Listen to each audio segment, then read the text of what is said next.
22도에서 27도로 내일도 일교차가 크게 벌어지겠습니다. 바다의 물결은 남해 먼바다와 서해남부 먼바다에서 최고 4m로 높게 일겠습니다. 토요일인 모레는 북상하는 17호 태풍 타파의 영향으로 새벽에 제주와 남해안 지역부터 비가 오겠습니다. KBS 제1라디오 저녁 종합뉴스, 지금까지 아나운서 김지원, 이성훈이었습니다.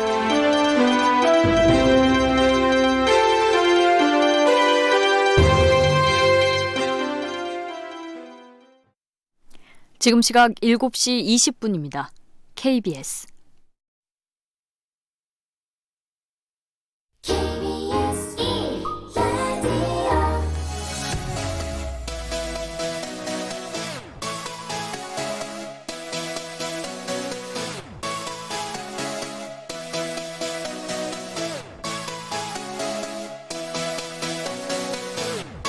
KBS 열린 토론.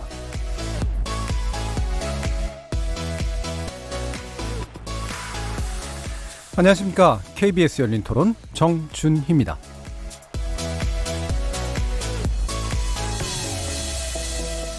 KBS 열린 토론, 매주 목요일은 평소의 찬반 토론 형식을 벗어나 봅니다. 여러 분야의 전문가들을 모시고 특정 이슈에 대해서 다각적인 접근법, 시각 등을 교차시켜보는 시간을 갖죠. 이름하여 지적 호기심에 목마른 사람들을 위한 전방위 토크, 줄여서 지목전 토크. 일부에서는 출연자 중 한 분이 골라주신 주제를 가지고 다양한 의견 나눠보고 있는데요. 첫 번째 주제는 한반도는 물론 전 세계가 몸살을 앓고 있는 폭염, 태풍, 폭우, 자연재해 같은 이상기후에 관련된 이야기를 나눠봅니다. 이 갈수록 심각해지는 기후변화에 대응하기 위해서 최근 국내 150여 개의 환경 시민단체가 기후위기 비상행동을 결성했다고 하는데요. 토요일인 모레 21일이죠. 전 지구적 기후파업의 일환으로 기후위기 비상행동의 날을 선포하고 본격 행동에 나설 예정이라고 합니다. 그래서 이번 주 출연자의 픽은 기후변화 아닌 기후위기의 시대라는 주제로 지구촌이 직면한 기후위기에 대해 함께 의견 나눠보겠습니다. 이어서 제작진의 픽은 1인 가구 전성시대 패러다임을 바꿔라 라는 주제입니다. 혼밥족부터 혼술족, 혼공족까지 나 혼자 하는 삶의 방식의 증가가 아주 두드러지고 있고요. 그래서 어느새 전체 인구의 30%까지 성큼 다가와 있다고 합니다. 이 1인 가구 증가 현상 어떻게 이해해야 될지 얘기 또 나눠보겠습니다. KBS 열린 토론은 여러분들과 함께 만듭니다. 청취자분들도 지목전 토크 함께 하시면서 오늘 주제와 관련해 다양한 의견 보내주시기 바랍니다. 토론에 참여하실 수 있는 방법 안내드릴 텐데요. 문자로 참여하실 분은 샵 9730 누르시고 의견 남겨주시면 됩니다. 단문은 50원, 장문은 100원에 정보 이용료가 붙습니다. KBS 모바일 콩, 트위터 계정 KBS 오픈을 통해서 무료로 참여하실 수도 있습니다. 청취자 여러분이 KBS 열린 토론의 주인공입니다. 청취자 여러분의 열띤 참여 부탁드리겠습니다.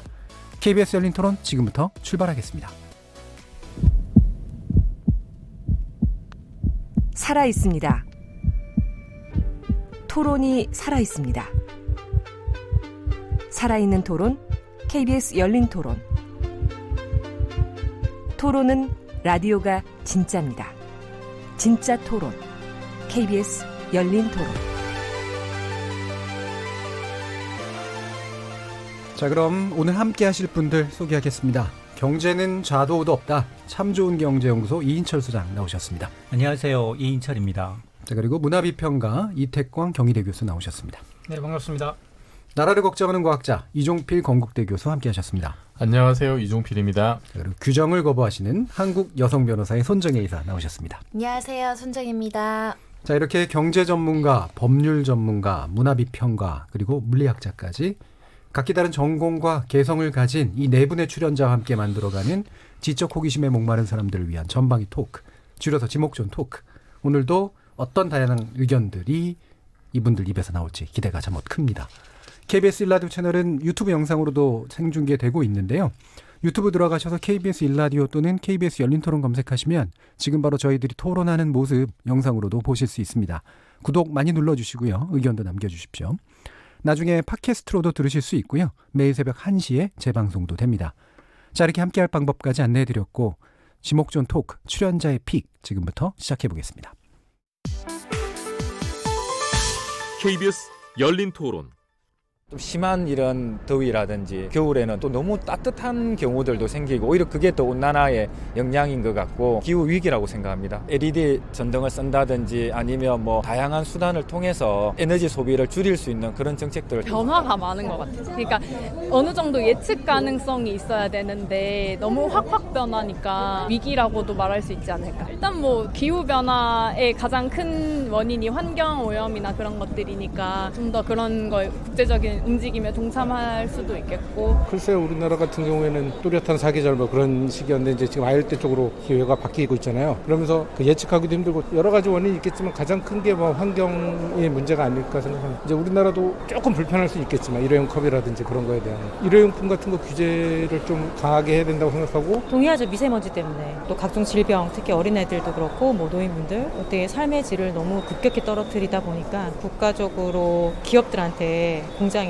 또 이제 자동차 같은 경우도 디젤에서의 또 문제가 더 큰 거잖아요. 그러니까 그런 것도 뭐 좀 제한을 두고 뭐 한다든지. 요즘 뭐 전기차나 수소차 이렇게 대체를 해서 그런 쪽 방향으로 나갔으면 좋겠어요. 뭐 지금 시도별로 해서 이렇게 지원하는 거 그 이상으로 이렇게 해야 될 것 같다고. 그리고 지금 뭐 충전하는 게 좀 미흡하고 그런 상황에 봤을 때는 그런 시설들을 배치해야 되지 않나 싶어요. 예, 시민들의 의견 또 들어보셨는데요. 우리가 온난화 문제 보통 이렇게 얘기했었던 이슈가 이제 기후 위기라고 하는 이름으로까지 지금 논의가 되고 있는 상황인 것 같은데 어느 분이 골라주셨는지는 아마 다들 짐작하실 겁니다. 예, 이종필 교수님, 네. 왜 고르셨습니까? 내일 모레 이제 주말에 대학로에서 기후 위기 비상행동이라는 이제 그 시위가 예정이 돼 있어요. 이게 영어로는 클라이밋 스트라이크라고 이제 그대로 옮기면은 기후 파업인 거죠. 이 그 집회를 이제 그 여러 150개가 넘는 단체들이 기획을 한 이유가 23일은 뉴욕에서 이제 유엔 그 기후 정상회의가 열리는데 우리 대통령도 이제 참여하십니다만 여기서 좀 근본적인 대책을 좀 이제 촉구를 하자. 그런 움직임이 국제적으로 지금 일어나고 있습니다. 곳곳에서 지금 20일부터 27일까지 좀 제발 좀 이번에 뭔가 좀 획기적으로 좀 확실한 대책을 좀 마련을 해달라라는 어떤 그런 그 촉구의 움직임들이 있는데 그거를 우리 한국에서도 좀 받아서 이거를 좀 심각성을 좀 알리고 우리도 좀 대책을 마련을 해야 되지 않느냐라는 의미에서 좀 그 경각심을 좀 일깨우기 위해서 지금 이런 행사를 벌이고 있는데 좀 더 많은 분들이 좀 관심을 가져야 되지 않을까 해서 이 주제를 골랐습니다. 예. 경각심이라고 이제 표현해 주셨는데 저도 이제 말씀하신 딱 그게 그 단어가 떠올랐는데 참 이게 경각심을 그러니까 불안해는 하는데 경각심을 갖지는 잘 못하는 좀 묘한 이슈인 것 같아요. 근데 아까 말씀 주신 그 대통령도 참석하시는 유엔 기후변화 정상회의 뭐 여기서 이제 지금 뭔가 구체적인 의제를 잡았을 거 아니에요? 어떤 것들이죠? 그 이제 그 구테우스 사무총장이 그 주문한 사항이 1.5도 상승에 대한 대응 계획을 주문했다라고 하는데 이게 이제 포인트인데요. 1.5도 상승. 1.5도가 뭐냐면 이제 그 기상학자들이 그 일치된 의견이 산업화 이후로 지금 지구 평균 기온이 1.5도 이상 올라가면 그러면은 굉장히 지금 심각한 위험에 처한다. 근데 이미 1도가 올랐어요. 그새. 0.5도 남은 거죠. 그리고 이게 2도가 올라가면 산업화 이후로 2도가 올라가면은 이거는 그냥 파국이라고 해요. 파국. 예. 그런데 그 이전에 파리 기후 협약이 있었잖아요. 2015년에. 그렇죠. 예. 그때 목표가 이제 2도에 맞추자라고 한 거였는데 지금 최근에는 이제 과학자들이 2도까지 가는 건 너무 이거는 좀 심각하다. 그래서 1.5도로 좀 더 좀 강력하게 지금 좀 조치를 취해야 되는 게 아니냐.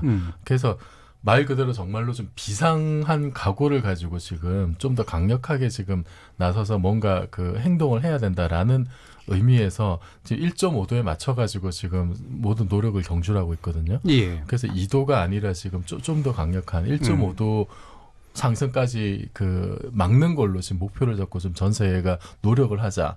거기에 대한 좀 각국 정상들의 대안을 좀 얘기를 해라. 이게 이제 가장 중요한 주제인 것 같습니다. 이게 이제 아마 경각심을 자극하는 데서 0.5도뿐이 안 남았네 우리한테 남은 게 이제 이러면 확실히 좀 마음이 좀 급해지는 면은 분명히 있는 것 같은데 또 이면에 이제 이런 것도 있을 것 같아요. 그러니까 평균 기온이니까 물론 뭔가가 있겠지만 1.5도가 왜 문제가 될까? 뭐 예를 들면 그게 뭐 빙하가 그러면 정말 녹아설까라든가 뭔가 이렇게 심각한 변화가 그것 때문에 뭐가 생기는 걸까? 이런 궁금증이 있을 것 같은데요. 네, 지금 현재 이제 10년마다 대략 0.2도씩 올라가고 있는데요. 이게 이제 2040년 정도면은 이제 이대로 가면은 1.5도 상승이 예상되고 있어요. 2040년이면 얼마 안 남았죠, 지금. 그렇죠. 한 20년 정도뿐이 안 남은 거니까. 근데 지금 지구 전체의 그 평균 기온을 좀 긴 텀으로 이제 보자면은 지난 133년 동안, 그러니까 1880년에서 2012년까지 133년 동안 그 지구 평균 기온이 오른 게 0.85도밖에 안 돼요. 만 년 동안. 예. 그리고 133년 동안. 133년 동안. 예. 만 년 동안 1도 이상 변한 적이 없어요. 그러니까 굉장히 안정적으로 지금 온도가 유지돼 왔는데 그 산업화 이후로 엄청나게 오른 거죠, 지금. 그 아주 긴 호흡으로 보자면. 그런데 지금 우리한테 더 심각한 게 한국은 더요. 한반도는 더요. 속도가. 네, 한반도는 지금 지난 100년 동안 1.5도 상승해서 지구 연평균 기온 상승한 것의 2배입니다. 2배고 해수면 같은 경우도 지금 지구 평균 해수면이 이제 93년 대비해서 2016년에 7.5cm 정도 상승을 했어요. 근데 제주도 같으면은 22cm가 상승을 해서 지금 세계 평균의 한 3배 정도입니다. 그러니까 우리나라 한반도가 지금 그 기후 변화에 그러니까 기온 상승이 2배, 뭐 해수면은 3배 훨씬 더 심각하게 지금 사실 우리가 지금 체험을 하고 있는 거죠. 그러니까 지금 이 추세대로 가자면은 한반도가 나중에 이제 금세기 말에는 거의 뭐 6도 가까이 올라갈 수가 있는데 이게 지금 뭐 1도, 2도 하면은 굉장히 이제 좀 작게 느껴지잖아요. 근데 사람 체온도 이게 1도만 올라가도 이게 굉장히 몸 곳곳에 문제가 생기잖아요. 그렇죠. 지구도 마찬가지. 이게 1도가 올라가면 일단 북극의 얼음이 이제 녹기 시작하고 그다음 희귀동물 서식지가 소멸하는데 2도가 올라가면 그러면은 뭐 이제 바다 생물 중에 산호가 멸종을 하고요. 거의 산호가 멸종하면은 거기 이제 주변에 사는 물고기들도 이제 심각한 문제를 겪겠죠. 열대우림 같으면 생태계 회복이 거의 불가능하고 사막화가 많이 촉진이 되고 이런 심각한 문제들이 있습니다. 만약에 정말 이 추세대로 가서 금세기 말에 6도 올라갔다. 그러면은 육지와 바다 생물이 95% 선멸. 지금 이런 시나리오가 나와 있습니다. 그리고 지금 2도하고 1.5도도 굉장히 좀 차이가 커요. 2도하고 1.5도. 아까 2도 올라가면은 산호가 전멸한다 그랬는데 1.5도면은 그래도 산호가 70% 선멸해서 조금은 살아남아요. 그 다음에 뭐 이제 해수면 상승도 한 10cm 정도 조금 작아지고 그리고 육지화되는 면적도 이제 뭐 한 두세 배 정도 좀 차이가 납니다. 1.5도하고 2도의 차이가. 그리고 이제 열대우림이 좀 보존될 여지도 있고, 그러니까 1.5도면은 아직 좀 여지는 있는 거예요. 근데 2도 가면은 좀 돌이킬 수가 없는 그런 상황이 될 거를 지금 굉장히 이제 우려하고 있습니다. 그래서 이게 2도가 사실 이제 왜 더 심각하냐면은 이게 기온 상승의 양의 되먹임이라고 그러죠. 양의 되먹임. 네, 이게 이제 온도가 올라가면 그러면은 기온이 올라가는 조건이 더 가속화되는 거예요. 예를 들어서 이제 얼음이 녹으면은 햇빛을 반사하는 양이 줄어들고 뭐 바다가 더 많이 흡수하게 되고 그럼 기온이 더 올라가고 이런 이제 양의 피드백이 되먹임 작용이 훨씬 더 빨라져서 이건 뭔가 지구 자체로 뭔가 이제 탄성을 가지고 회복할 수 있는 그 회복력을 잃어버리는 기준이 이제 2도 정도로 보거든요. 그러니까 이걸 넘어가면 이제 그냥 폭주하는 거죠, 완전히. 그 양의 되먹임 같은 게 그런 거잖아요. 우리 마이크하고 스피커가 이렇게 막 방향이 일치하면 갑자기 삑 소리가 나듯이 소리가 이렇게 확 커지는 현상, 급격하게. 변해지는 그 결과가 조건을 훨씬 더 다시 이제 추동시키는 그런 뭐 통제불능의 상태가 될 수도 있다. 그래서 굉장히 지금 사람들이 심각하게 보고 있고 1.5도에서 막아야 된다. 필사적으로. 그 부분이 사실 굉장히 중요하겠네요. 그러니까 이게 이 선을 넘어가게 되면 이제 더 이상은 통제할 수 없는 상황이 벌어지고 가속이 붙어가지고 이제 그래프가 완전히 상승 곡선으로 그냥 가게 되는. 완전히 다른 어떤 그 상태로 이제 넘어가게 될 거라고 지금 걱정하고 있는 거죠. 자, 지금 이제 과학적으로 일단 이 부분이 얼마나 심각한지를 얘기를 들었는데 비과학적으로 여러분들이 실제로 어떻게 느끼세요? 이 부분을? 얼마 전에 인도 갔다 오셨잖아요. 인도가 작년에 50도까지 찍은 그러니까 최고 올해 기온이. 네, 올해요? 올해 4월. 올해 4월. 그래서 인도가 제가 4월에 사실은 음. 4, 50도는 상정하기 굉장히 어려운 온도 아니세요? 혹시 계실 때 더우셨어요? 다행히 이제 몬순이어서 아까는 이제 아직까지 양의 대목이 안 일어나서 몬순 덕분에 이제 좀 시원했죠. 제가 있을 때는. 근데 제가 가기 바로 직전까지 50도를 넘나들었다 그러더라고요. 그러니까 굉장히 무시무시한 기온에 50도 사실 무시무시합니다. 목욕물도 50도에 들어가서 그러니까요. 못 들어가요. 뜨거워서. 이게 또 이제 뭐 그 사막 같은 데는 뭐 건조한 상태로 뭐 그나마 약간 고온을 치면은 그래도 견딜만 한데 이게 습기가 또 많고 네. 이런 상태에서 그렇게 되면 더더욱 근데 심각할 것 제가 같은데. 한번 언제죠? 2012년인가 뭐 그쯤에 제가 파리를 갔습니다. 그때부터 이제 이런 문제가 본격적으로 이야기되기 시작해요. 왜냐하면 그 전까지는 기후 변화 그러면 그냥 뭐 북극의 얼음이 녹는다 이 정도 수준이었는데 본격적으로 유럽이 이제 더워져가지고 유럽이 그렇죠. 40도를 네. 굉장히 구가하게 됐어요. 그 예. 온도까지 올라가는 그런 일이 벌어졌고 지금 아시겠지만 유럽은 사실 에어컨이 없잖아요. 그렇죠. 그죠? 네.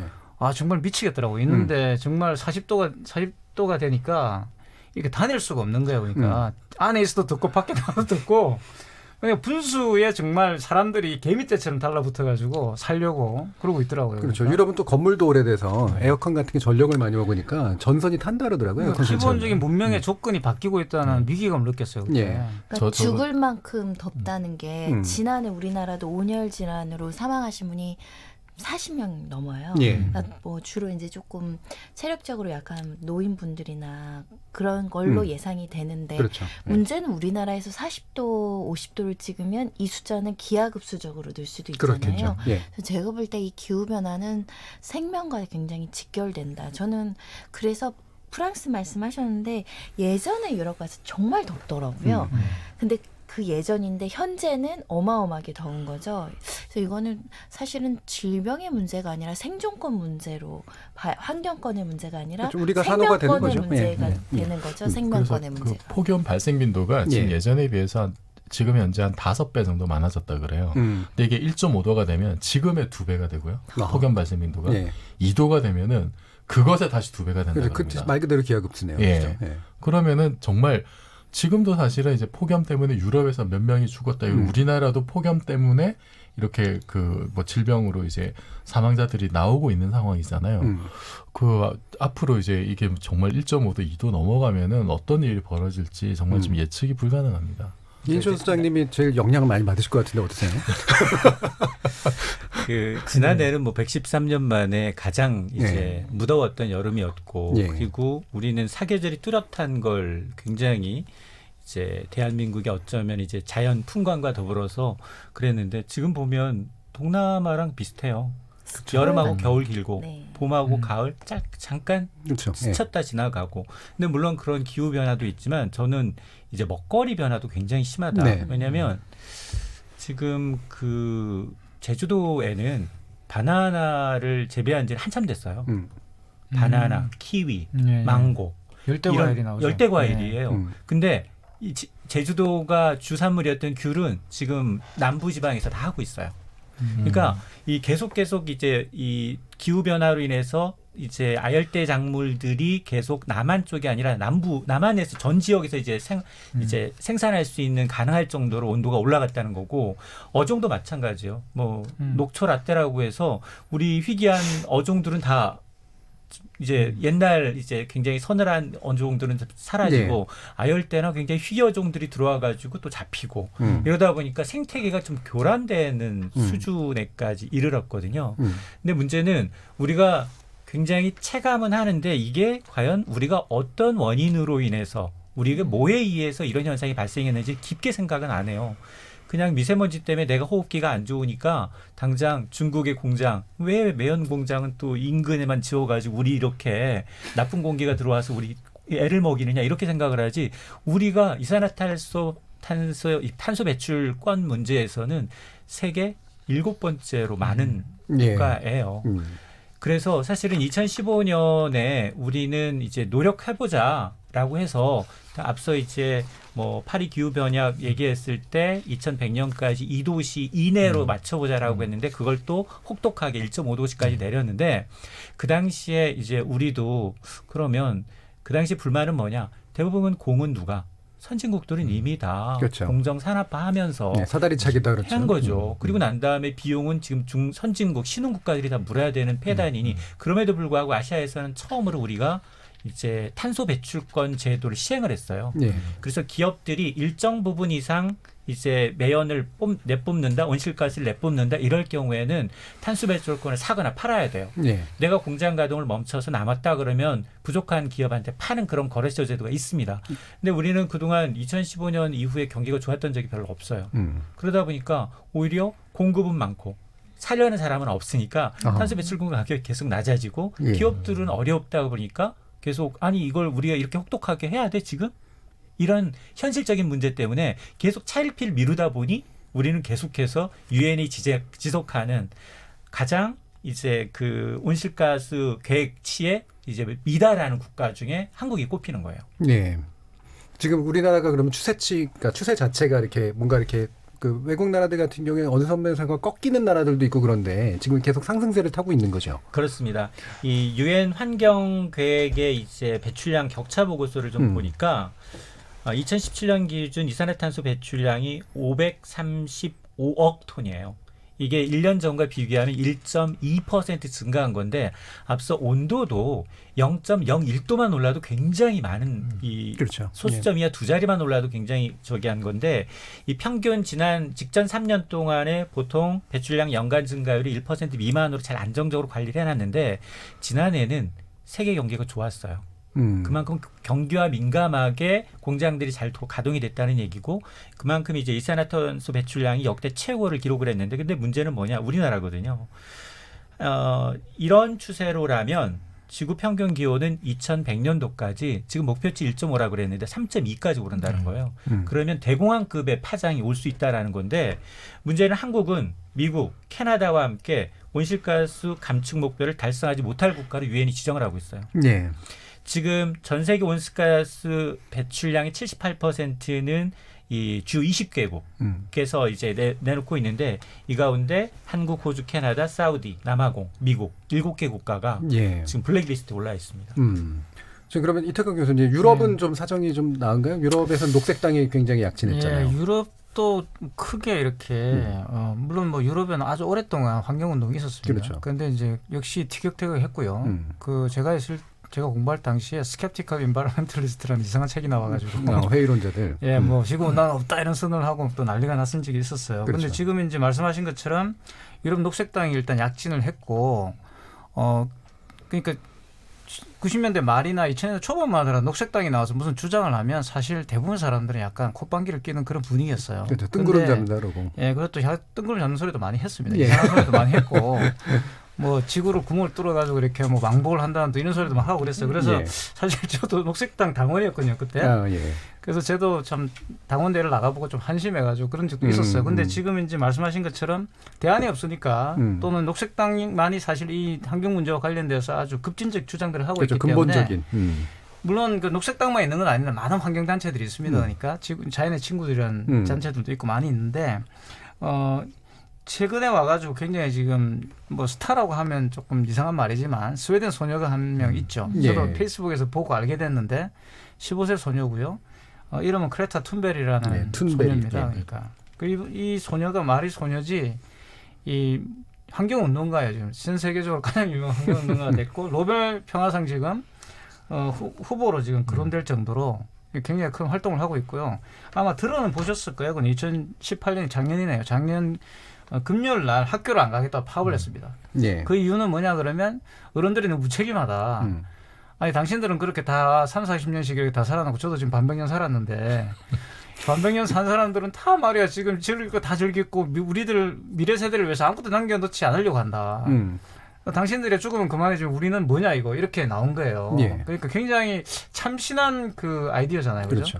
그래서 수많은 청소년들이 호응을 하게 됩니다. 그래서 각 나라에서 금요일마다 모여서 이제 학교를 가지 않고 국회에 모여가지고 파업을 하는 이런 일이 벌어졌어요. 한국에도 참여를 했고 한국에도 한 100명 정도가 제가 알기로 참여를 했는데 좀 아쉽게도 국회를 갔어야 되는데 저기 광화문에 모여가지고 피켓을 들었죠. 제가 그 길 지나가면서 보긴 봤습니다. 제 아는 외국에서 온 친구가 같이 가자고 해가지고 거기를 가서 보긴 봤어요. 근데 약간 이제 캠페인 같은 분위기를 했지만 사실 이제 이 툰베리가 하고 있는 이 운동은 굉장히 심각합니다. 그리고 언론이 대대적으로 보도를 했고 지난 5월에 타임지가 올해의 인물로 선정을 할 정도로 지금 이 소녀가 벌이고 있는 활동들이 대단하고요.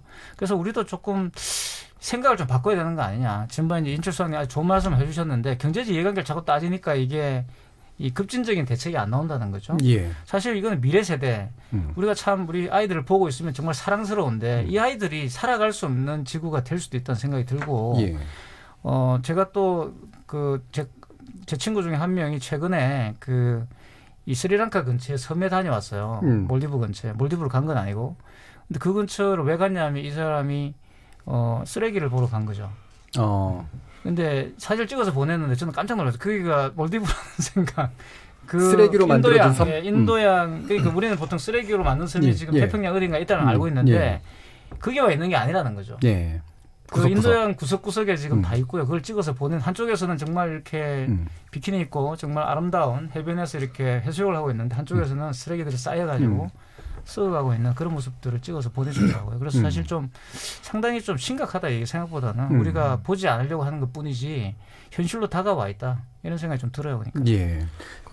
이태강 교수님은 제가 보니까 친구도 그 세계 곳곳에 많으시고 거의 주요한 역사적 장면에 다 계셔서 가끔 포레스트 검프 같다는 생각을 할 때가 좀 있는데 우리나라도 사실은 이종필 교수님 뭔가 단체도 구성하고 아까 말씀하셨지만 학생들도 행동하고 이러죠. 네, 뭐 우리나라에서도 뭐 이제 툰베리도 그렇고 이제 그 다른 나라에서는 그 지자체 단위에서도 이렇게 비상사태를 선포하고 이제 뭐 기구를 만든다든지 해서 이제 대책을 세우고 있는데 우리나라는 아직 좀 거기에 못 미치는 것 같아요. 예.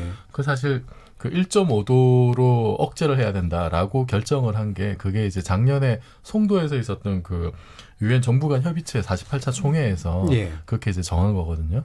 2도도 이거도 안 된다고 1.5도로 한 게 그게 이제 작년에 그렇게 합의를 한 건데 그 우리나라에서 합의를 했으니까 사실은 우리가 좀 뭔가 좀 모범적으로 했으면 좋겠는데 그렇게 1.5도로 그 맞추려면은 그러면은 이산화탄소 배출하는 거를 2030년에는 2010년 대비 한 45% 정도로 낮춰야 되고요.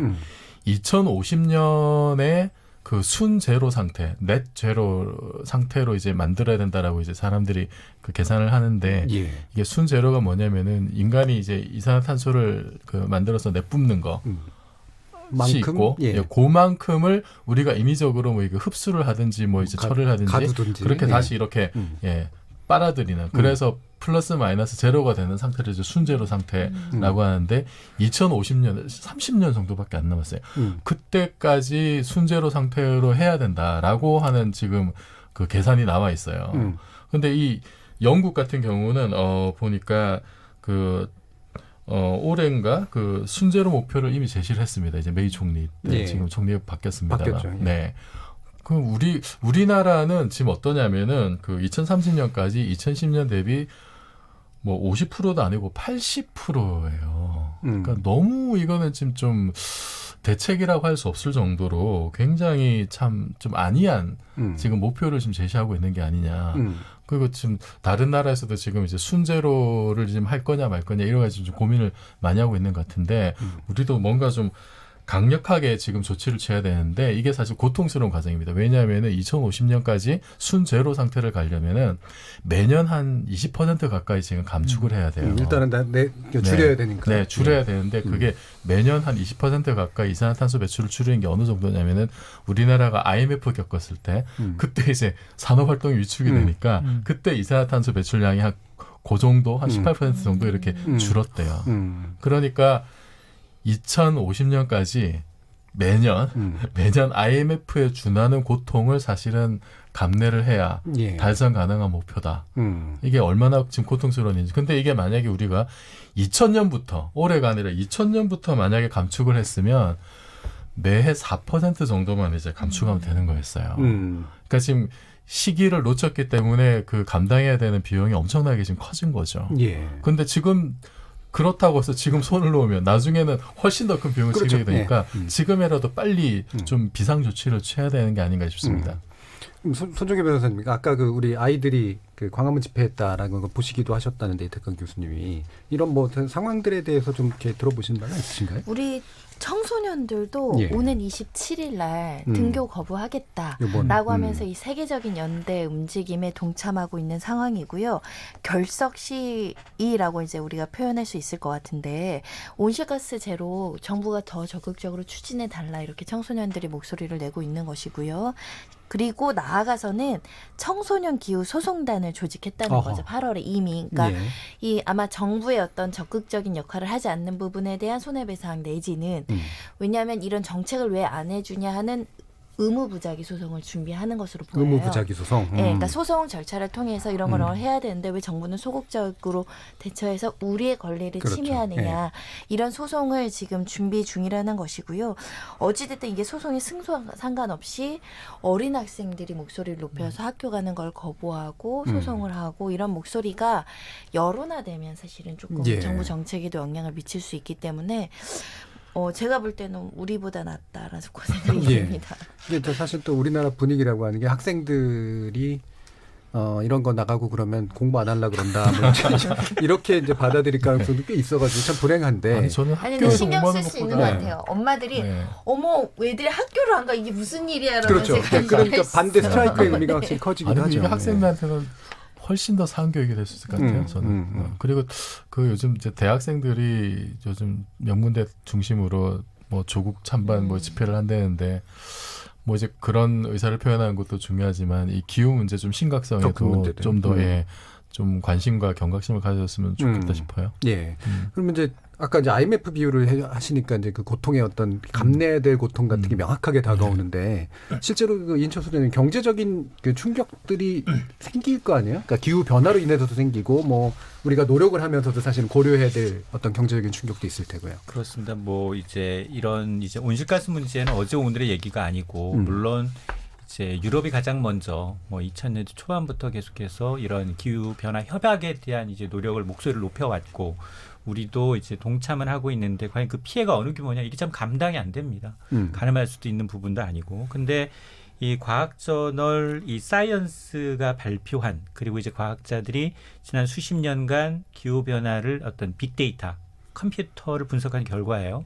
만약에 이제 이산화탄소 배출 속도가 느려지지 않아서 최근 20년 동안의 기온이 19세기 수준보다 섭씨 3도에서 5도 정도가 올라가면 그러면 이 경제 대공황급 이집과 맞먹는 비용이 될 수 있다라는 거고요.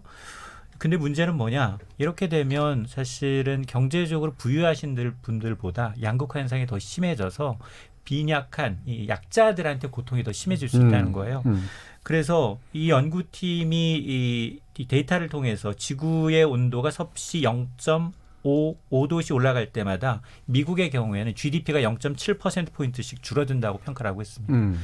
또 중국도 비슷한 이 통계가 나오고 있는데 중국도 이제 기후 변화 이제 글로벌 위원회에서 발표한 보고서를 보게 되면 지금과 같은 환경 오염 그리고 이제 기후 변화가 지속이 되면 2030년이 되면 1억 명 이상이 빈곤산 그러니까 최저 한도의 어떤 생활 유지하는 데 필요한 수입이 막힐 수 있다. 영향을 받을 수 있다라고 이제 평가를 하고 있습니다. 예. 제가 거기 덧붙여서 좀 이제 말씀드리자면은 이게 우리가 보통 환경 문제에 좀 이렇게 신경 쓰자 그러면 아니 먹고 살기 바쁜 무슨 환경이냐 이런 마인드 아직도 있어요. 아직도 있죠. 우리 당장 지금 경제 성장 계속 해야 된다 이런 논리가 있는데 지금 세상이 어떻게 돌아가고 있냐면 글로벌 대기업들이 그 RE100이라는 지금 운동을 하고 있어요. RE100. 예, 이게 이제 Renewable Energy라고 해서 자기네들이 만드는 상품은 재생 에너지 100%를 이용한 거다. 그러니까 태양광 이런 걸 이용한다는 거죠. 그러니까 재생 제품, 그러니까 그 어떤 재료뿐만이 아니라 에너지 자체도. 에너지 자체를 지금 어디에서 써왔느냐. 그래서 이게 가능한 게 그 제로 에너지 빌딩이라는 거 만들어가지고 거기서 자기네들이 활동하는 모든 에너지를 그 안에 다 만들어내는 거예요. 딴 데서 끌어오지 않고. 그래서 뭐 거기에는 뭐 새로운 공법 같은 게 들어가겠죠. 그렇게 만든 제품으로 지금 우리가 그 뭐 상품을 만들겠다라고 하는 거를 예를 들면 애플, 구글, 스타벅스 예. 이런 데서 다 지금 하고 있어요. 2016년에 이미 이걸 달성했다라고 지금 몇몇 기업들 얘기하고 있고 뭐 B&B, 이케아 이런 데서는 지금 뭐 2020년 내년이죠. 달성하겠다. 이 지금 점점 늘어나고 있습니다. 우리나라는 없어요. 아직. 그걸 선언하거나 네, 뭔가 선언하고 지향하는 계획을 세우는 게 없는데 이거는 물론 기업의 마인드도 있겠지만 우리나라의 전력 공급 시스템도 사실은 문제가 있는 거고요. 근데 이게 또 왜 현안 중에 하나냐면 예를 들면 이제 그 BMW 폭스바겐 같은 데서 우리나라 이제 그 자동차 배터리 이런 거를 이제 그 사갈 때 이게 어떤 에너지로 만든 거냐 이걸 따지기 시작했다는 거죠. 예. 자기네는 이제 그 RE100을 하는 나라니까 거기에 쓰는 뭐 부품이나 이런 게 전부 다 지금 재생 에너지를 써서 만든 제품이어야 된다. 그 인증이 돼야 된다라는 건데 그게 안 되면은 지금은 이제 글로벌 네트워크에서 상품을 팔기도 어려워진 시대가 오게 될 거라는 거예요. 예. 그러니까 우리가 이 환경을 보호하고 그다음 새로운 에너지로 지금 경제 활동을 하는 것이 이게 뭐 먼 미래를 위한 어떤 뭐 그런 게 아니라 그리고 당장에 뭐 이제 경제 활동을 뭐 경제적 이득을 주는 이런 게 아니라 지금 당장에 정말로 경제 위기 문제하고 맞닥뜨려지는 환경과 경제가 지금 맞물려서 돌아가는 그런 시대예요. 예. 이거를 간과하면 절대 안 된다는 거고 그래서 이거를 정부에서도 이건 뭐 기업의 도덕성 문제도 있겠습니다만은 그 아까 말씀드렸던 전력 체계를 어떻게 그러면 이 새로운 변화 상황에 맞게 좀 다시 짤 거냐 이것까지 좀 총체적인 고민이 필요한 시기인 것 같습니다. 예. 이태강 교수님 그러면 이게 이제 정치 사회의 또 문제이기도 한데 사실 뭐 이런 질문들 할 것 같아요. 그러니까 우리가 탈원전을 지향으로 삼았는데 외려 이제 원전이 깨끗한 에너지다. 뭐 이런 식의 이제 반대 주장들을 펼치면서 이게 바꿔야 된다 이런 식의 얘기들도 있잖아요. 어떻게 보세요? 이제 금방 말씀하신 것처럼 이렇게 소비 패턴이 바뀌면 사실 생산품도 바뀌어야 되고 예. 그런 생산품이 또 바뀌면 이제 산업 구조가 바뀌는 거 아니겠어요? 근데 원전이나 또 저는 사실 전기 자동차 같은 것도 문제가 있다고 보는 게 결국은 거기에 사용되는 전기는 화석 연료를 태워서 예. 해야 되는 거죠. 그러니까 이제 그런 주장이 나오게 되는 그렇죠. 거죠. 에너지 의존형 경제이기 때문에 원전이 그렇죠. 예. 오히려 더 깨끗한 거 아니냐 이런 주장을 하는데 사실 원전이 원자력으로 깨끗하게 돌아가는 게 아니라 그게 부수되는 수많은 이 잘못된 그 문제를 많이 일으키죠. 공해들도 많이 일으키고 방사능뿐만 아니라 상당히 많은 어떤 공해들도 일으키기 때문에 원전이 깨끗한 에너지라 말할 수는 저는 없다 봐요. 근데 네. 이제 문제는 뭐냐면 우리가 사실 우리 산업 구조도 그렇고 우리 생활 패턴이 전기를 많이 소비하는 쪽으로 계속 왔습니다. 지금까지. 지금 사실 우리가 스마트폰도 예전에 쓰는 거에 비한다면 굉장히 많이 쓰고 있잖아요. 그러니까 우리 생활 패턴을 바꾸지 않으면 원전 문제나 이런 것들이 계속 저는 나온다 봐요. 그러니까 결국 쓰고 그 생활 패턴을 바꾸지 않고 계속 이것을 공급하려고 하다 보니까 그런 이상한 주장이 나오게 되는 거죠. 그렇죠. 그러니까 예. 반환경적 주장들이 마치 환경적 주장인 것처럼 둔갑되고 나온다는 거죠. 사실 이거는 산업 구조를 바꾼다는 것은 우리 생활 패턴을 바꾼다는 거예요. 우리 습관을 바꾸는 것이고 조금 불편하더라도 친환경적인 어떤 그런 노력들을 기울이는 방향으로 가는 것이 제가 볼 때는 뭐 단순하게 미래 세대 이런 걸 떠나가지고 우리 삶을 더 쾌적하게 만드는 방책이 아닌가 싶고 최근에 제 주변에도 보면은 뭐 여러 가지 이유 때문에 비건 선언을 하시는 분이 많이 생겼어요. 비건, 예. 그러니까 세상에 이제 고기를 안 먹겠다 이렇게 주장하시는 분도 많이 있고 저 같은 경우도 차를 안 사거든요. 예. 안 사도록 차를 이제 포기하시는 분들이 많이 생기고 여러 가지 이유가 있죠. 근데 어쨌든 하고 나서 좀 불편하지만 어쨌든 그러고 나니까 생활 패턴도 바뀌고 오히려 더 장점들도 생기더라. 뭐 이런 이야기들도 하더라고요. 그래서 생활 패턴을 바꾼다고 해서 그렇게 큰 뭐 우리 삶이 위기가 올 것 같지는 않고 오히려 더 새로운 가치를 추구할 수 있는 삶으로 바뀌지 않을까. 이런 어떤 가치 전환 이런 게 필요하지 않은가 싶어요. 그러니까 친환경이라는 게 흔히 이제 막 되게 산업도 위축시키고 뭔가 소비 덜하고라는 문제로만 이해하기 쉬운데 사실 이제 패러다임이 바뀌고 이제 문화가 바뀌면 그게 이제 새로운 경제 시스템이 만들어지는 그렇죠. 거잖아요. 그게 단순히 위축되거나 이런 식의 문제는 분명히 이미 아니니까. 지금 그런 시대가 열리고 있다는 거죠. 예. 손 변호사님, 이렇게 법적인 문제로 봤을 때 이 법으로 어떤 규율할 수 있는 부분은 만약에 가능하다면 어떤 것들이 있을까요? 사실은 법으로 규제할 수 있는 건 무궁무진하죠. 특히 이제 가장 먼저 고려를 해야 되는 게 이제 국제 협약인데 국제 조약이죠. 이미 교토 의정서가 있었고 파리 협약이 있었죠. 근데 문제는 파리 협약에 미국이 탈퇴했죠. 우리 그러니까. 자국에 네. 의해 반한다고. 그러니까 사실 이게 전 세계적인 유대감이 먼저 형성이 됐고 주요 국가들이 이거는 지키자라는 유대감 속에서 강제 구속력이 전 세계에 부여가 돼야 되고 그 안에 상국 내에서도 그럼 이 국제 질서 하에 우리도 우리 기업들이 이런 걸 강제적으로 의무를 해야 되고 예를 들면 배출권을 초과했을 때 형사처벌을 할 것이냐 예. 또는 뭐 예를 들면 징벌적 어떤 그 규제를 할 것인가 이게 논의가 될 수 있는 거거든요. 예. 근데 이것이 느슨해지다 보면 왜 저 국가에서는 이런 거 규제 느슨해서 경제 성장하면서 돈 버는데 우리나라 기업들은 피해를 주냐 이렇게 이제 차별적 저등이 돼서 결국은 공감대가 형성되고 위기의식이 형성이 되면 사실은 정책권자들이 만들면 되는 거예요. 예. 친환경에 대한 의무부가 말씀하신 것처럼 기업 간에 우리는 이런 친환경 정책을 하는 거 살 거야. 이거는 굉장히 어떻게 보면 선제적인 임의적인 조치잖아요. 근데 너희는 이렇게 해야만 해. 라는 규제를 의무화하면 모든 사람이 따라야 되죠. 예. 그래서 이건 충분히 가능하다. 사회적인 합의만 있으면. 그런데 항상 그 정권에서는 경제 성장률이 그렇죠. 수치로 나와야 되니까 이거를 정책권자들이 못하는 거죠. 그러니까 이렇게 규율하고 규제하는 게 단지 못하게 막는 게 아니라 이렇게 새로운 시스템을 만든다라는 생각으로 확실히 접근할 필요가 있을 것 같고 말씀하신 것처럼 무임승차자를 제대로 처벌하는 문제인데 이게 또 굉장히 중요하겠죠. 그리고 그 이제 그런 국제적인 협약이 제대로 지켜지겠느냐로 회의를 가지신 분도 있는데 가장 성공적인 국제협약이 몬트리올 그 협약 의정서가 있잖아요. 그 오존층 파괴를 막기 위해서 그 프레온 가스를 규제한 거. 그것 때문에 사실 오존층 구멍이 계속 작아지고 있었어요. 가장 성공적인 어떤 그 국제협약의 사례였고 뭐 지금은 이제 중국에서 나온 클로로포름 때문에 그게 좀 지체된다고는 합니다만 그 교훈을 살려서 우리가 전 세계가 다시 한번 좀 의지를 다진다면은 이 문제도 좀 고통스럽지만 극복할 수 있지 않을까. 희망을 가지고 좀 끝까지 좀 밀어붙여야 된다고 생각합니다. 맞아요. 그런 성공 사례들을 기억하고 부각시키는 거 이런 게 참 중요한 문제인 것 같습니다. 자, 그럼 우리 토론하는 과정에서 청취자들이 또 어떤 의견 보내줬을지 궁금한데요. 한번 들어보도록 하겠습니다. 정의진 문자캐스터. 네, 안녕하십니까. 문자캐스터 정의진입니다. 기후변화 아닌 기후위기의 시대란 주제로 청취자 여러분이 보내주신 문자 소개해드리겠습니다. 먼저 콩 아이디 우영진님. 기후변화로 가장 많은 피해를 보는 국가는 어디인지요? 선진국인지 후진국인지 궁금하네요. 유튜브로 의견 주신 마이머스원 청취자분. 여러분의 평균 체온이 36.5도에서 1.5도가 상승하면 병원에 입원하고 누워 있어야 할 겁니다. 지구도 마찬가지입니다. 도쿄 앞바다에서 아열대 바닷고기 잡히고 있는 실정입니다. 유튜브로 의견 주신 정성 청취자분. 기후위기 무섭네요. 지구를 살리기 위해 개인적으로는 어떤 행동을 해야 할까요? 콩 아이디 장호민님. 툰베리 그 소녀 정말 대단하네요. 존경스럽습니다. 환경 문제들 바로 직시해야겠는데 솔직히 너무 두려워서 의도적으로 외면하기도 합니다. 모든 분야에서 소비를 전반적으로 줄여야 하는데 소비를 부추기는 경제사회에서 과연 제대로 된 정책과 방법, 실천이 이루어질지 개인적으로 회의적이네요. 유튜브로 의견 주신 세상만지고 청취자분.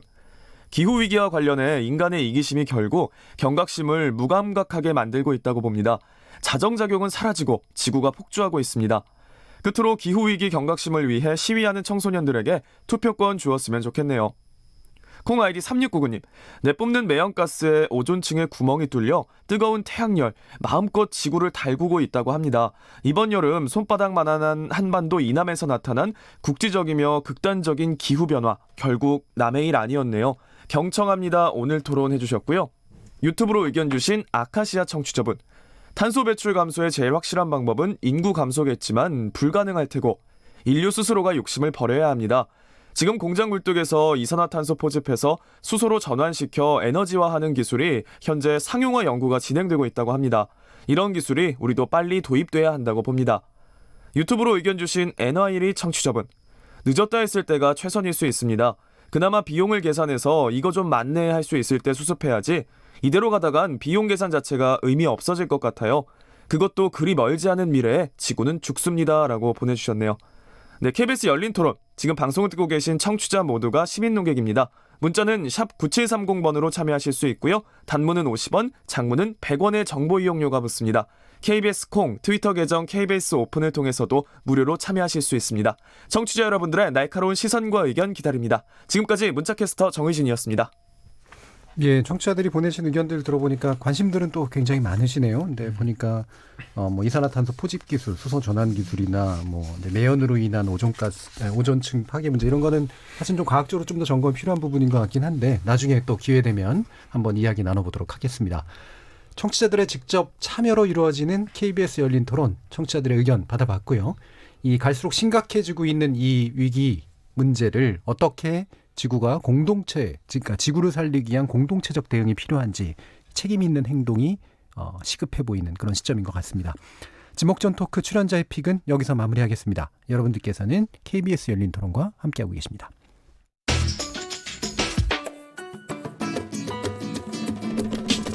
묻는다, 듣는다, 통한다. KBS 열린 토론. 듣고 계신 청취자 여러분 감사드립니다. 들으면서 답답한 부분은 없으신가요? 궁금한 점은요? 그렇다면 함께 토론에 참여하시죠. 유료 문자 샵 9730을 이용하시면 됩니다. 단문은 50원, 장문은 100원의 정보 이용료가 있습니다. 스마트폰 어플리케이션 KBS 모바일 콩을 통해서도 무료로 참여하실 수 있습니다. KBS 열린 토론은 언제나 열려 있습니다. 듣고 계신 KBS 열린 토론은 매일 밤 1시에 재방송됩니다. 혼자 사는 사람들 많아요. 저도 혼자 살아요. 아니 자녀들도 결혼해서 지네들 편하게 살아야 되고 부모님들하고 자녀들하고 떨어졌다 만나는 것도 좋고 그래야 또 귀한 것도 알고 서로 편해야지. 요즘엔 같이 산다고 좋은 것만은 아니에요. 이제 혹시 이제 몸이 아플 때 뭔 일이 있을까 그거 걱정 말고는 혼자 사는 게 좋아요. 젊은 사람들도 결혼도 안 하고 혼자 살려고 그러고 부모들한테 뭐 타치 안 받고 자유분만하게 자기들이 개척해 살고 싶잖아요. 편하게 살고 싶고. 지방에서 올라온 사람들은 본가에서 나와서 독립하니까 젊은 사람들은 그래서 1인 가구 많은 것 같고 결혼도 요새는 거의 안 하는 추구잖아. 여자가 손해라고 생각하니까 아무래도 배달 음식 부분에서 약간 이런 어플도 엄청 유명하고 1인분도 배달된다고 막 그러니까 혼밥? 혼술? 약간 혼영? 혼자 하는 취미생활 같은 게 많이 늘어나고 이러니까 영화관 같은 데만 봐도 혼자서 관람하러 온 분들 굉장히 많거든요. 저만 해도 혼자 뭐 하고 이런 게 더 편하기도 하고 독립해서 월세 살게 되면은 풀옵션으로 된 데 자체가 많으니까 굳이 혼자 가서 가전 사고 이런 적은 별로 없는 것 같아요. 예, 두 번째 지목전 토크 시작해보죠. 지적 호기심에 목마른 사람들을 위한 전방위 토크. 두 번째 주제는 1인 가구 전성시대 패러다임을 바꿔라입니다. 참좋은 경제연구소 이인철 소장, 문화비평가 이태광 경희대 교수, 물리학자 이종필 건국대 상호경영대 교수, 그리고 한국여성변호사회 이사이신 손정희 변호사, 이렇게 네 분과 함께하고 있습니다. 예, 뭐 시민들 말씀 이렇게 딱 들어보니까 근데 굉장히 목소리가 생기가 넘치세요. 왜래요? 그러니까 이게 뭐 우울한 현상이거나 이런 게 아니라 되게 뭔가 자유롭고 뭐 이런 식의 느낌 같은 게 있거든요. 뭐 여기도 이제 그 사람만으로 치면 혼자 사시는 분들도 이제 많은 걸 알고 있는데 이게 난 좋더라. 뭐 이런 얘기 뭐 해주실 분 안 계신가요, 이태광 교수님? 뭐 저도 혼자 사는데요. 예. 사실 뭐 혼자 사는 게 굉장히 이상하게 바라보던 예. 문화가 좀 최근에 사라진 것 같아가지고 좀 다행이더라고요. 예전에는 제가 대치동에 살았었는데 잠깐 거기는 밥 먹으러 가면 혼자 가면 이렇게 식당에 못 들어오겠어요. 그러니까 4인석만 있고 그렇죠. 최소 예. 4인석 있고 혼자 밥 먹고 있으면 굉장히 이상한 눈으로 쳐다보고 왜 혼자 밥을 드세요라고 하고 그랬는데 그래서 그때 유행했던 문화가 이제 이 가져가는 문화, 집으로 이제 시켜서 배달이 아니라 포장해서 가져가는 문화가 생긴 것 같아요 그때.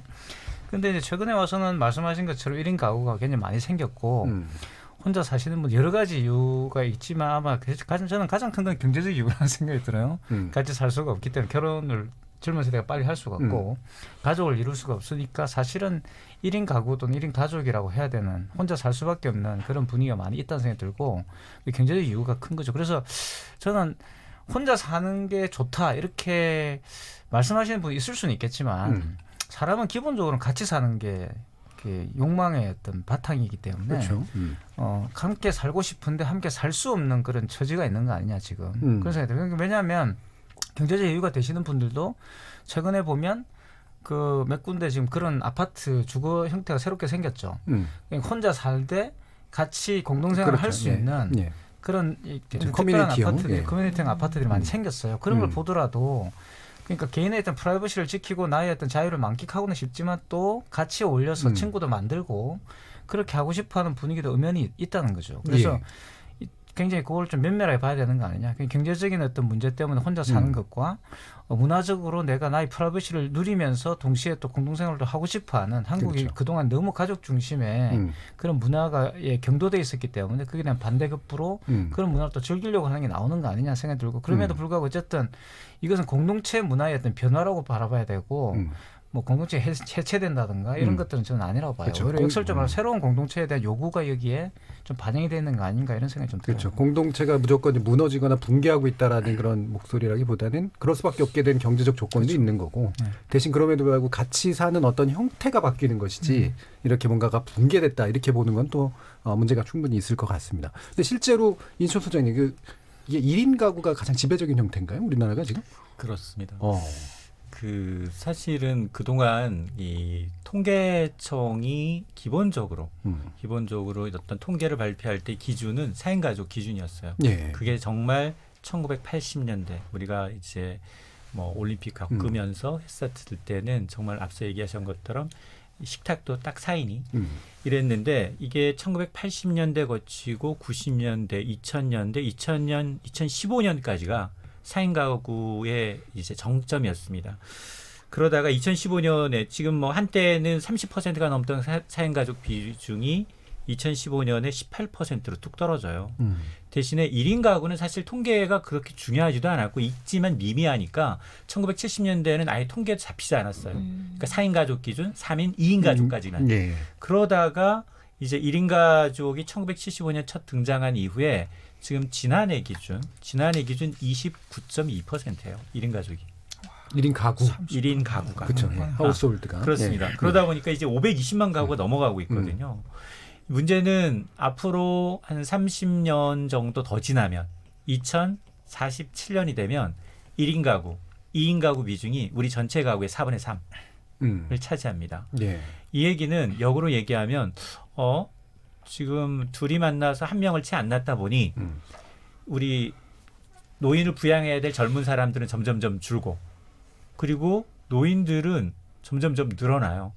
그래서 우리 인구 구조가 역피라미드 형태가 돼가는 거예요. 그렇죠. 네. 그래서 이 우리 경제에서는 경제 허리, 경제 활동을 하는 생산 가능 인구가 중요한데 이게 만 15세부터 64세까지거든요. 이 비율이 베이비 부머 은퇴와 함께 매년 앞으로 10년 동안 30만 명 이상씩 쭉쭉 빠집니다. 그러니까 우리나라의 인구 구조가 이제 한 7, 8년, 9년만 있으면은 이제 인구 감소하기 시작합니다. 줄어들기 시작해요. 인구가 국력이에요. 인구가.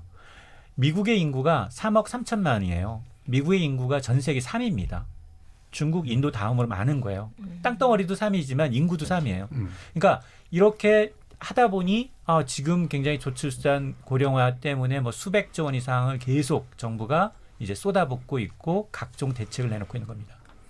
자, 이렇게 그러면 1인 가구가 이렇게 지배화됐다는 것도 사실은 좀 은근히 놀라운 일이고요.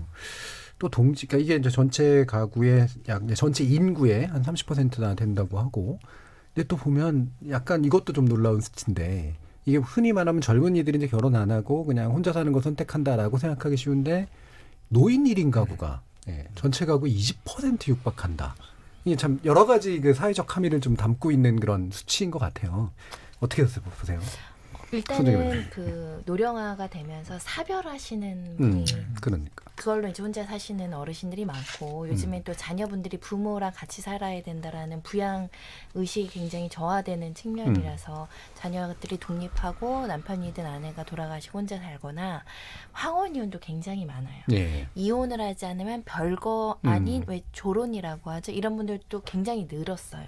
특히 65세, 70세 65세도 아니에요. 60세, 50대 후반, 중반만 넘어가도 자녀들이 성장해서 결혼하면 황혼이혼 선택하시는 경우도 꽤 있거든요. 실제로 이혼 소송을 그렇게 황혼이혼 소송 많아요. 그리고 실제로 이혼을 하지 않지만 사실상 단절돼서 뭐 예를 들면 아내는 서울에서 살고 남편은 저 지방 가서 따로따로 사시는 사람들이 있거든요. 법적으로 그냥 4인 가구로 묶여 있어도 실제로 주거는 따로 하는 거예요. 한 명은 전원주택가 있고 이런 식으로. 그러는 것 때문에 1인 가구 속도가 굉장히 높아지고 있는 것 같습니다. 예. 이종규 교수님은 선택하신 1인 가구 거였나요? 선택 당한. 강자 혼자 1인 가구도 이제 방금 말씀하셨듯이 이렇게 어쩔 수 없이 1인 가구가 되는 경우 이제 대표적으로 노인층이 있을 수가 있고 또 좀 젊은 층에서는 이게 이제 경제적인 이유나 여러 가지 특히 이제 뭐 주거 문제라든지 주거 문제, 결혼 비용, 결혼이 가져다줄 여러 사회 경제적인 비용을 생각했을 때 감당이 안 돼서 그래서 어쩔 수 없이 이제 미루고 뭐 그러다 보면은 이제 혼자 살게 되는 경우가 있는데 저는 거기에 가까운 케이스인데 예. 제가 그 전공이 입자물리학인데요. 저희 분야가 일단 뭐 공부도 좀 오래 해야 되고 예. 그런데 그 배출된 사람들에 비해서 이제 자리수는 또 되게 적어요. 우리나라의 물리학과가 200개 대학에 뭐 한 50개 될까 그래요. 예. 그 중에서도 입자물리학은 또 없는 데가 많습니다. 그러니까 이제 자리가 안 나는 거죠. 그럼 저는 이제 30대 내내 이렇게 떠돌이 생활을 이제 해야 됐고 직업이 불안정하다 보니까 이게 미래를 이렇게 안정적으로 뭐 생각으로 이럴 여력이 없었어요. 그렇죠. 예측 가능성을 만드니까. 네, 예측 가능성이 전혀 없고 그래서 저뿐만 아니라 사실 저희 전공 분야 보면은 대체로 결혼이 좀 늦었어요. 저는 이제 비슷한 이유라고 보고 저는 거기서 왕창 늦어진 케이스고 뭐 저는 그러니까 아직도 제가 지금 이제 계약직으로 있어서 예. 그러면 여전히 이게 좀 그 미래에 대한 좀 장기적인 어떤 계획이라든지 뭐 이렇게 좀 마음을 놓고 뭔가 좀 이렇게 인생을 길게 준비한다든지 이런 여유가 좀 생기기 어려워요. 그래서 저는 지금 젊은 층들이 지금 고통받는 지점이 뭔지를 어렴풋이 알 것 같아요. 제가 겪었던 거랑 예. 좀 비슷하거나 더 안 좋은 지금 상황으로 가고 있으니까 그래서 자발적으로 이제 능력이 되는데 난 더 이상 그렇게 뭐 결혼해서 이쪽 저쪽 뭐 양가 집안 이렇게 뭐 서포트하면서 그러고 살고 싶지 않아. 나는 그냥 나 혼자 멋지게 살 거야. 이런 자발적인 1인 가구도 있겠지만 그렇지 못한 1인 가구들에 대해서는 뭔가 좀 정책적 배려가 필요하지 않을까. 좀 세심하게 예. 네, 그런 생각해 봅니다. 예. 그러니까 이렇게 이제 뭐 선택이 됐건 또는 뭐 강요된 선택이 됐건 여러 가지 이유로 1인 가구들은 당연히 늘어나고 또 전 연령층에 걸쳐서 사실은 늘어나고 있는 그런 현상들이 나타나고 있는 것 같은데 결국은 이게 그 문화의 변동, 그다음에 경제 구조의 변동 이게 다 연관돼 있는 거잖아요. 어느 게 더 먼저라고 볼 수도 없고 게다가 그걸 서포팅해주는 시스템들이 이제 뭐 배달이라든가 이런 것들도 만들어지는 게 겹치면서 자리가 잡아가고 있는 것 같은데 아까 이태강 교수님이 이제 결국은 공동체 방식의 변동이라고 이제 말씀을 하셨는데 어떻게 예상하세요? 이런 것들이 가지고 올 사회적 어떤 영향이랄까 이런 거?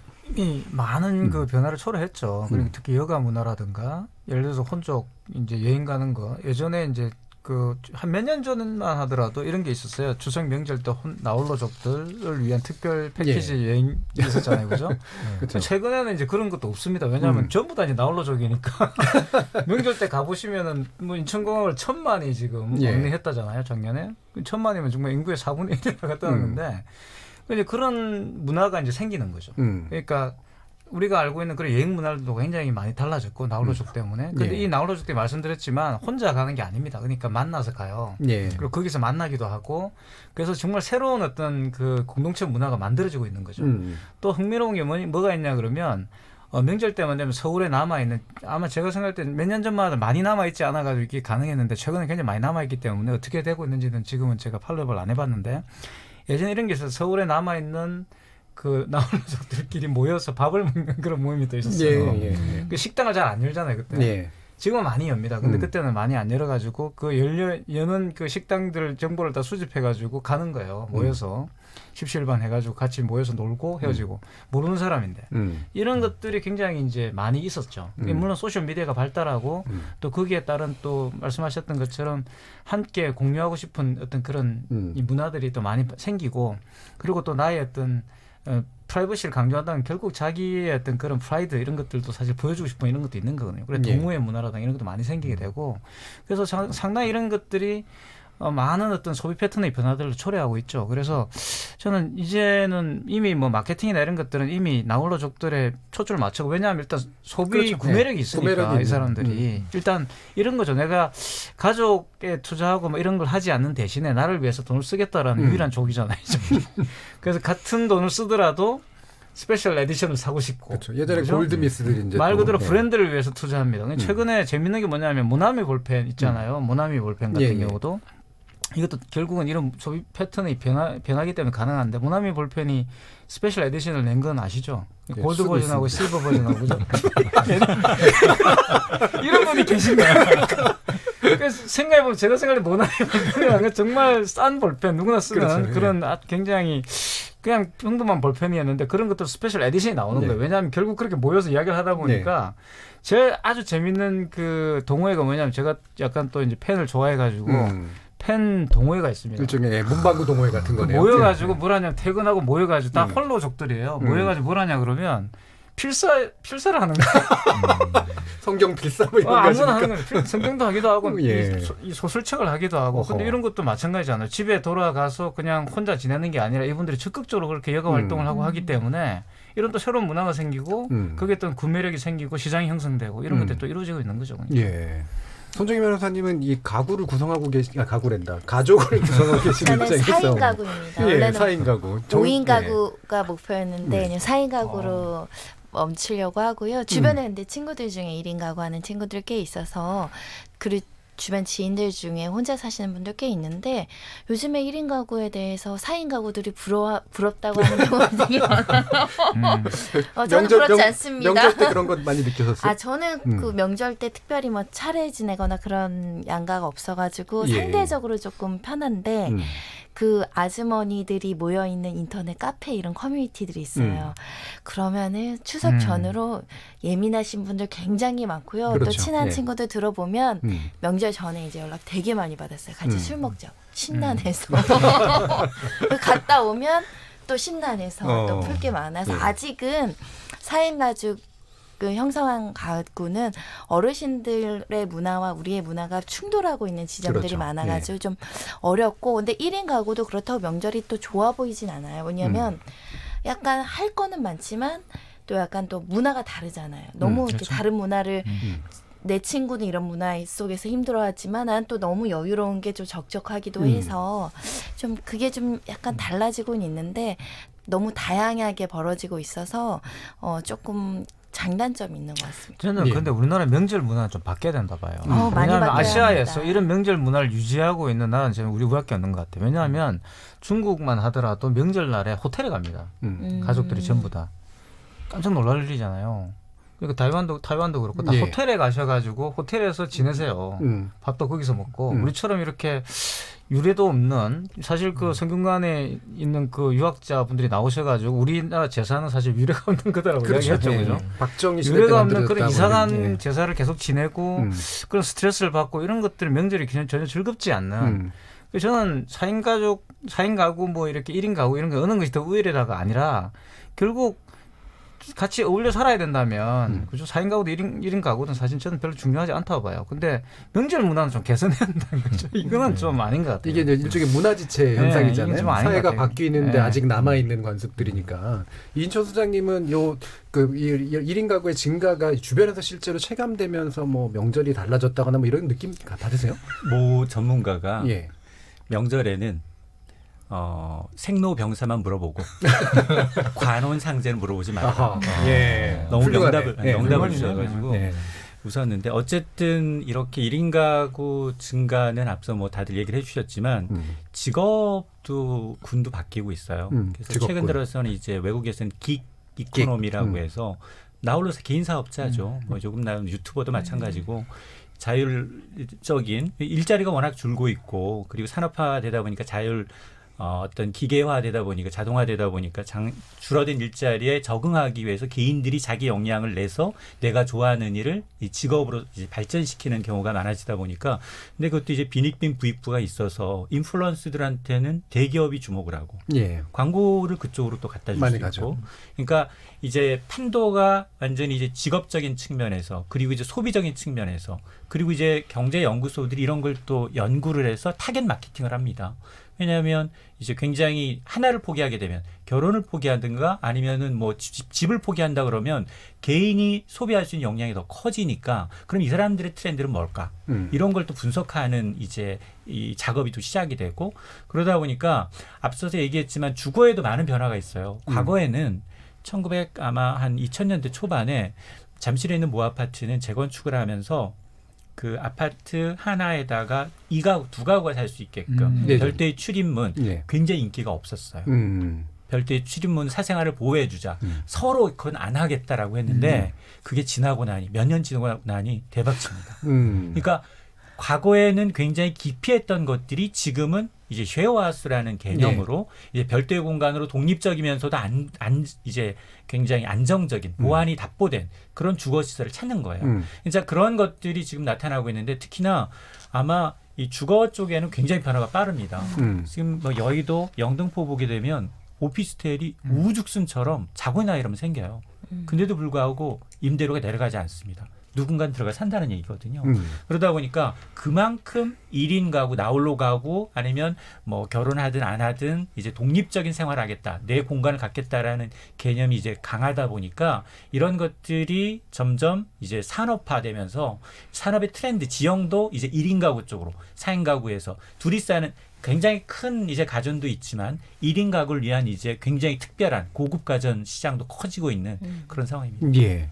자, 여기에 대해서도 아마 또 청취자분들도 1인 가구도 많이 쓰실 테니까 여러 가지 또 의견도 있으실 것 같아요. 한번 또 들어보죠. 정의진 문자캐스터. 네, 문자캐스터 정의진입니다. 1인 가구 전성시대 패러다임을 바꿔라에 대해 청취자 여러분이 보내주신 문자 소개해드리겠습니다. 먼저 콩 아이디 현동우님. 1인 가구 증가 추세 속에 우리는 스스로 고립되지 않는 혼자서도 잘 사는 방법이 없는가를 고민해봐야 할 것 같습니다. 유튜브로 의견 주신 세상만지고 청취자분. 노인들은 나라에서 운영하는 공동주거시설을 확보해서 그분들의 외로움을 덜어드려야 한다고 생각합니다. 콩 아이디 호우시절님, 이태광 교수님, 알고 보니 1인 가구 나홀로족에 대보셨네요. 존경합니다 사부님 해주셨고요. 콩 아이디 김종문님, 공동체의 붕괴라기보다 가족의 재구성이네요. 그리고 이종필 교수님의 안정화 작업이 필요하다. 전곡을 찌르시네요. 그런데 이종필 교수님 궁금한 게 있습니다. 가정을 이루는 게 물리학에서 보면 짝수는 에너지 평균 상태 아닌가요? 개인적으로도 가족도 열역학적 평형이다에 한 표 투척합니다 라고 보내주셨습니다. 네, KBS 열린 토론 지금까지 문자캐스터 정의진이었습니다. 예, 그 우리 청취자께서 굉장히 중요한 볼을 하나 던져주셨어요. 이건 캐치하셔야 될 것 같은데 이종필 교수님. 제 제자가 아닐까 싶은데. 뭔가 아는 분 같은데. 저는 그 이 주제 관련해서 그러니까 뭐 인구가 줄어드니까 경제 발전을 위해서 국가 발전을 위해서 애를 낳아야 된다. 이런 논리는 좀 벗어났으면 좋겠어요. 우리가 뭐 국가를 위해서 애를 놓는 기계도 아니고 좀 그 사람들 상태 그대로 받았으면 좋겠고 오히려 정책적으로 좀 가족의 개념이 이제 진짜 바뀌어야 되는 게 아니냐. 전통적인 기준에서 벗어나서 뭐 동거라든지 그다음 특히 이제 여전히 미혼모에 대한 인식도 안 좋고 이거를 사회적으로 좀 뒷받침해 줄 수 있는 어떤 뭐 육아나 교육이나 주거 문제 이런 것 때문에 어쩔 수 없이 그 1인 가구가 될 수밖에 없는 사람들 또는 이제 그 뭐 자발적 선택했던 사람들에 대해서 좀 정책적인 배려를 해줘야 그 결과로 자연스럽게 뭐 인구도 늘어날 수 있지 인구를 늘리기 위한 수단으로 좀 이렇게 좀 바라보지 말았으면 좋겠다. 사회든 뭐 언론이든 그 부탁 꼭 좀 드리고 싶습니다. 일단 뭐 사실 인구가 늘어나는 건 사실 중요하긴 한데, 그러니까 적어도 줄어들지 않게 해야 되는데 그거를 마치 네가 결혼을 안 해서 네가 애를 안 낳아서 이런 식의 방식으로 가게 되면 하늘을 봐야 별을 따져. 사랑을 할 기회가 없는데 지금 무슨 인구가 증가를 하겠어요. 그죠? 해외를 너무 자주 나가시죠. 대부님 소리를 들으시니까 갑자기 좀 근데 그 답은 안 하셨어요. 연력학적 평형 상태가 가족이다 이거. 요즘은 이제 좀 바뀌고 있는 것 같습니다. 바뀌고 있다는 게. 평형 상태가 이제 그 나홀로 쪽에서도 뭐 평형 상태가 얼마든지 있을 수 있지 않을까. 이게 연력학적 평형 상태라는 게 그거잖아요. 이렇게 쭉 이렇게 헤어지고 분산돼가지고 결국은 그냥 완전히 안정화되는. 이제 엔트로피가 맥시멈이 되는 상태죠. 그러면 그게 이분의 이해가 맞는 거예요? 그냥 이렇게 떨어져야 이렇게 분산 상태가 되는 거 아닌가? 뭐 그건 시스템에 따라 다를 수가 있는데, 굉장히 어렵네요. 그러니까 마지막에 기회를 좀 이렇게 드리려고 했는데도 굉장히 피해 가시는. 굉장히 전곡을 찌르는 그런 얘기를 해주셨네요. 손정혜 변호사님, 법적으로 보시기에 저는 어때요? 1인 가구는 앞으로 더 늘어날 거예요. 근데 문제는 법과 제도가 1인 가구를 너무 터부시하고 지원책 모든 세금 정책과 모든 지원 정책에서 결혼을 하지 않으면 그것도 혼인 신고를 하는 결혼을 하지 않으면 너무 배제하는 여러 가지 불리한 요소들이 많아서 유럽 프랑스만 하더라도 그러니까 그냥 단순 동거도 가족으로 보호를 하거든요. 근데 우리는 동거와 사실혼을 또 나눠요. 그러니까 혼인식 여부에 따라서 동거는 또 각종의 지원 제도에서 빠져 있거든요. 근데 이러다 보면은 오히려 불안정성은 더 커지고 출산율은 더 떨어지고 그래서 1인 가구를 지원하는 정책 굉장히 필요하다. 그리고 사실은 1인 가구들을 위한 여러 가지 서비스 제도는 많아지고 있기 때문에 굉장히 증가할 거예요. 근데 여기서 복지 분야나 이 정책적으로 또는 세금 규제에서 이 보호를 받지 못하면 사회 전체가 좀 불안정해질 수 있는 요인이 될 수 있다라고 생각합니다. 그렇습니다. 이 부분도 참 신경을 써야 될 것 같아요. 예, KBS 열린 토론 매주 목요일 지목전 토크로 여러분들 만났는데요. 오늘은 두 가지 주제로 또 네 분의 전문가와 함께 이야기 나눠봤습니다. 모두 수고하셨고요. 저는 내일 저녁 7시 20분에 다시 찾아뵙겠습니다. 지금까지 KBS 열린 토론 정준이었습니다.